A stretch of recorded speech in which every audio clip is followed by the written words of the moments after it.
네, 그럼 여기서 이번 합의를 이끌어내는데 노력을 많이 하신 분이죠. 국회 보건복지위 위원장이자 민주당 정책위 의장인 한정혜 의장과 잠시 이야기 나눠보겠습니다. 의장님, 지난주에 이어 이번 주에도 시간 내주셔서 고맙습니다. 네, 반갑습니다. 반갑습니다. 네, 그 사이 합의라는 첫걸음을 뗐네요. 네, 쉽지 않았는데 그래도 네.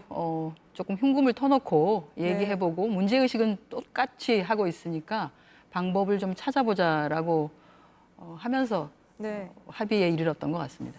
네, 그런데 이 전공의들이 아직 병원으로 돌아오지 않고 있습니다. 이번 주말에 모여서 좀 논의를 하겠다고 했는데 어떻게 좀 전망을 하십니까? 돌아올 거라고 보십니까?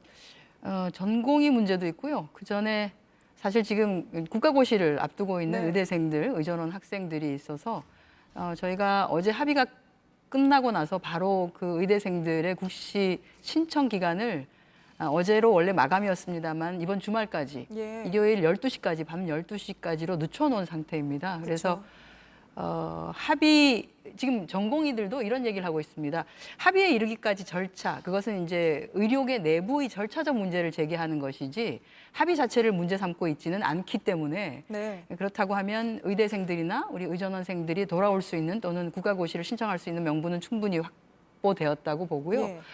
정해진 기간 내에 꼭 시험 신청을 해주시기를 먼저 좀 부탁을 드리겠습니다. 내일까지죠? 네네. 예, 알겠습니다. 사실 근데 이번에 이렇게 합의를 이끌어내면서 정부 여당도 비판을 많이 받지 않았습니까? 이 국민 건강과 직결된 정책인데 의사들 반발 때문에 백기투항했다 이런 비판까지 받았는데요.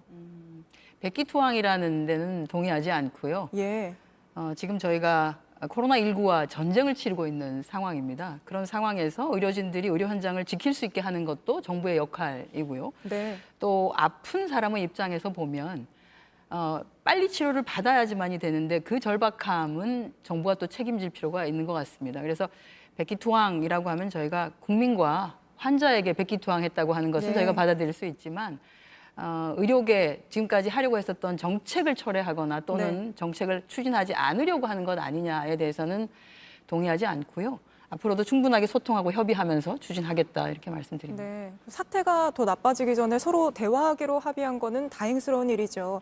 근데 그 시작이 좀 너무 늦어지는 건 아닌지 이런 걱정도 좀 나오는데요. 이 정부의 원래 계획은 2022학년도부터 의대 정원 수를 늘리는 거 아니었습니까? 그렇습니다. 예. 2022년이면 내후년입니다. 그쵸. 그래서 올해부터 논의를 시작해서 내년에 그 준비를 하고 22년에 입학생을 받자라고 하는 예. 거였는데요.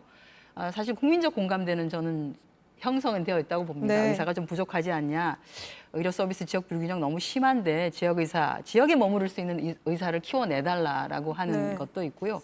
좋은 공공병원도 많이 좀 만들었으면 좋겠다라고 하는 요구도 있고요. 그것이 다 정부에 맡겨진 숙제이죠. 그런데 다만 이 과정에서 국민적 공감대 또는 시민사회단체의 공감대, 사실 의사를 늘리자고 하는 건 노사정 합의까지 다 한 사안입니다. 그런데 어찌 보면은 의료계에서 핵심이라고 할 수 있는 실제 그 의료를 책임지고 있는 분들과의 소통은 조금 부족하지 않았나 하는 생각이 듭니다. 한쪽으로는 이런 생각도 있죠. 원래 정책이라고 하는 것이 추진하려고 계획을 잡으면 그때부터 당사자와의 집중 논의에 들어가는 것이 맞습니다. 그래서 당과 정부는 사실 7월 말 정도에 당정 협의를 통해서 대략 이런 계획을 확정을 하고 그 이후부터 그럼 논의를 들어가자라고 의사들과, 그렇습니다. 예. 논의를 들어가자라고 한 것인데 그 이후에 사실 코로나19의 확산 일로가 확대되고 그런 가운데 갈등 상황으로 마치 진전이 되면서 제대로 된 논의를 시작하지를 못했습니다. 그래서 지금 현재로서는 일단 코로나19와의 전쟁 상황에 있으니 방역에 좀 치중을 하고요. 네. 어느 정도 좀 안정화가 되고 나면 저희가 하려고 했었던 대화, 뭐 협의체든 어떤 것이든 상관없습니다. 그런 방식으로 논의를 진행하려고 합니다. 근데 그 방금 말씀하신 것처럼 합의문에 코로나19가 안정화된 뒤에 논의를 다시 시작하자 이렇게 돼 있는데 그 코로나19가 안정됐다.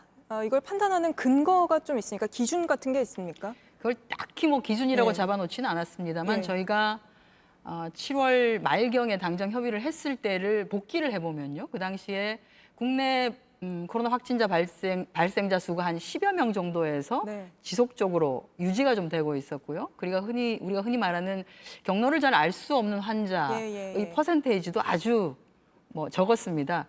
그러니 이제 그 정도면은 어느 정도 컨트롤이 가능하다라고 봤기 때문에 이 논의를 시작하자라고 했던 것이거든요. 아마 그 정도의 수준, 그러니까 일정 정도의 숫자로서의 확진자 수가 나오고 그 기간이 유지가 좀 되고, 또 하나는 말씀드린 것처럼 경로가 네. 불확실한 확진자의 퍼센테이지가 또 어느 정도로 유지가 되는, 그 두 개가 조합이 된다고 하면 그때부터는 논의를 시작할 수 있지 않을까 이렇게 봅니다.